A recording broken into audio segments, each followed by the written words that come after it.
Romans chapter 7. No longer bound to the law.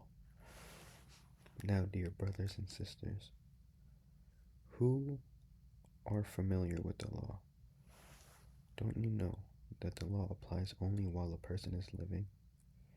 For example, when a woman marries, the law binds her to her husband as long as he lives. But if he dies, the law of marriage no longer applies to her. So while her husband is alive, she should be committing adultery if she married another man. But if her husband dies, she is free from that law and does not commit adultery when she remarries. So, my dear brothers and sisters, this is the point.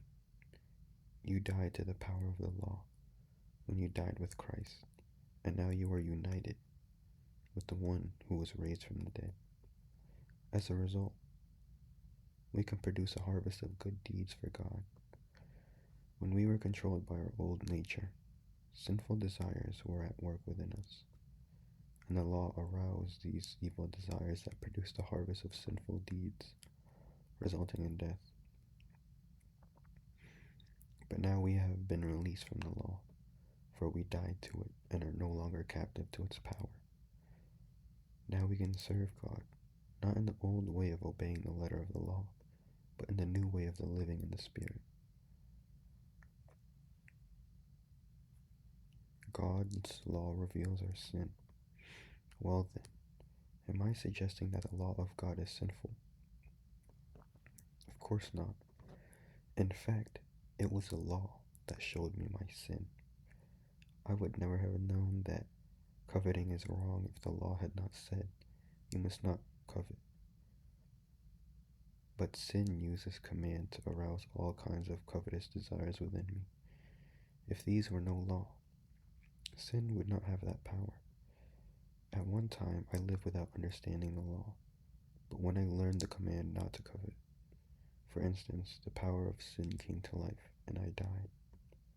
So I discovered that the law's commands, which were supposed to bring life, brought spiritual death instead.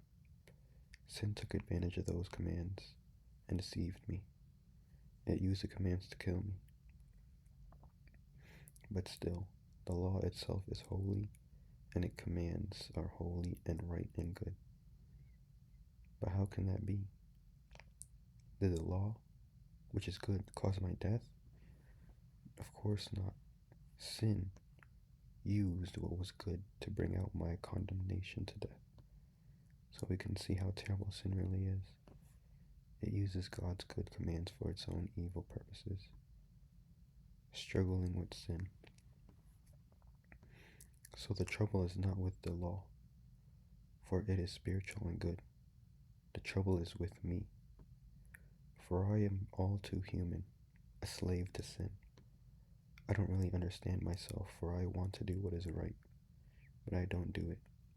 Instead, I do what I hate. But if I know that what I am doing is wrong, this shows that I agree that the law is good. So I am not the one doing wrong. It is sin living in me that does it, and I know that nothing good lives in me.